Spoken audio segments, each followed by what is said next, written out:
अब जैसे ही लड़का पैसों और गहनों से भरा सूटकेस खोलता है, उसके परिवार वालों की आंखें उन्हीं चीजों पर टिक जाती हैं।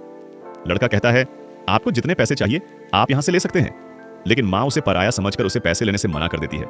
लेकिन उसकी बहन की नजर उन गहनों पर ही टिकी रहती है। वह सपनों में खुद को उन गहनों को पहनते हुए देखने लगती है। उसी समय लड़की के कंधे पर एक छिपकली गिर जाती है। लड़की जैसे ही छिपकली को हाथ से हटाती है, छिपकली लड़के के हाथ पर चली जाती है। ये देखकर मां घबरा जाती है और कहती है, ये अपशगुन है, तुम दोनों जल्दी स्नान कर लो मां की। बात मानकर लड़का सूटकेस बंद करता है और स्नान करने चला जाता है। स्नान करने के बाद लड़के के कमरे में जाती है।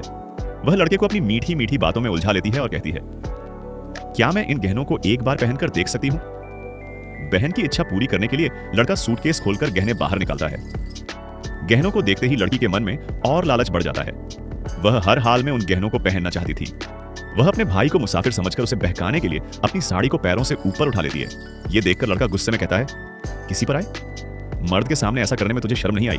लेकिन उल्टा बहन उसे दो बातें सुनाकर वहां से चली जाती है। रात को जब लड़का अपनी मां से चिकन करी बनाने की मांग करता है तो पिता बताते हैं, हमारे पास इतने पैसे नहीं है कि चिकन करी बना सके। यह सुनते ही लड़का कहता है, चिकन करी बनाने का खर्चा मैं दूंगा पिता। चिकन करी का खर्चा 20 रुपए बताते हैं। लेकिन लड़का उन्हें 200 का नोट पकड़ाता है और कहता है, बाकी पैसे आप रख लीजिए। पैसे मिलते ही पिता अपनी बेटी से चिकन करी की तैयारी करने को कहकर चिकन लेने बाहर चले जाते हैं। लड़की अभी भी अपने ख्वाबों की दुनिया में खोई हुई थी। तभी उसे बाबा की कही बात याद आती है। उन्होंने कहा था, जल्दी ही तुम्हारे घर लक्ष्मी आने वाली है।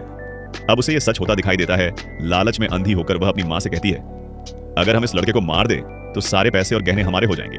यह सुनकर मां चुप रहती है, लेकिन तभी यह बात पिता भी सुन लेते हैं और वे भी उनका साथ देने के लिए मान जाते हैं। अब वे लोग योजना बनाते हैं कि चिकन करी में जहर मिलाकर लड़के को खत्म कर देंगे। घटना को अंजाम देने के लिए पिता जहर खरीदने बाजार जाते हैं। लेकिन जब काफी देर तक पिता वापस नहीं आते तो मां खुद जहर लेने के लिए जंगल चली जाती है। क्या ये लोग लड़के को मार पाएंगे? जानेंगे अगले भाग में।